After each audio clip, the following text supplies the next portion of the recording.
जय श्री कृष्ण दोस्तों, कैसे हैं आप सब।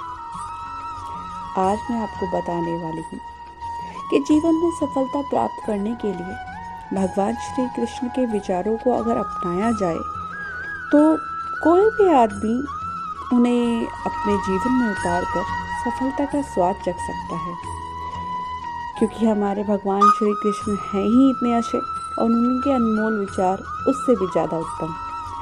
जीवन में सफलता प्राप्त करने के लिए भगवान श्री कृष्ण के विचारों को अपनाया जा सकता है। गीता में दिए श्री कृष्ण के उपदेशों को सफलता का मूल मंत्र कहा जाता है। भगवान कृष्ण द्वारा बताए इन उपदेशों को हर व्यक्ति को जानना चाहिए। उन्होंने अपने जीवन में ऐसी बातें कही जिन्हें अपनाकर कोई भी व्यक्ति सफलता का स्वाद चख सकता है। भगवान श्री कृष्ण ने अर्जुन को गीता का जो उपदेश सुनाया था, श्री कृष्ण ने इन उपदेशों को ही अपने जीवन में उतारने की सलाह दी थी। इससे आपकी सारी परेशानियां दूर होंगी, सफलता के मार्ग प्रशस्त होंगे। आइए जानते हैं वो क्या है।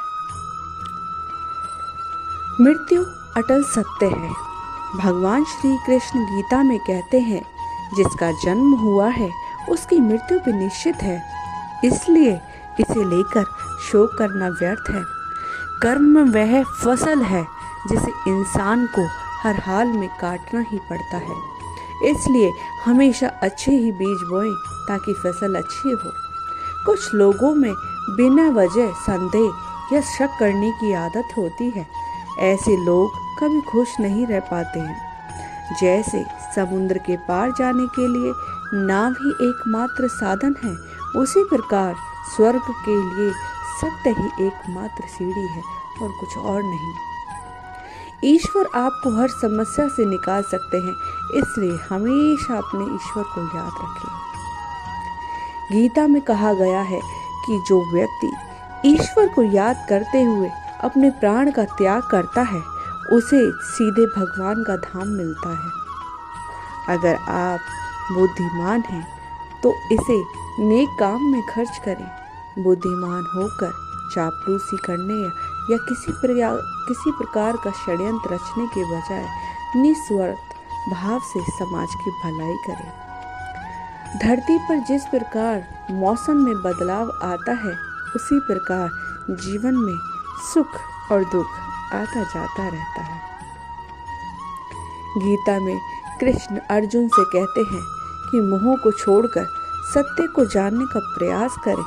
किसी के प्रति मोह रखने का कोई लाभ नहीं है, खासकर शरीर के प्रति मोह रखने का तो कोई भी लाभ नहीं है, क्योंकि शरीर तो नश्वर है और एक दिन ये नष्ट हो ही जाएगा। व्यक्ति में वासना, गुस्सा और लालच ये 3 प्रकार के अवगुण हैं जो सीधे नरक के द्वार पर ले जाते हैं, इसलिए इसका त्याग करें।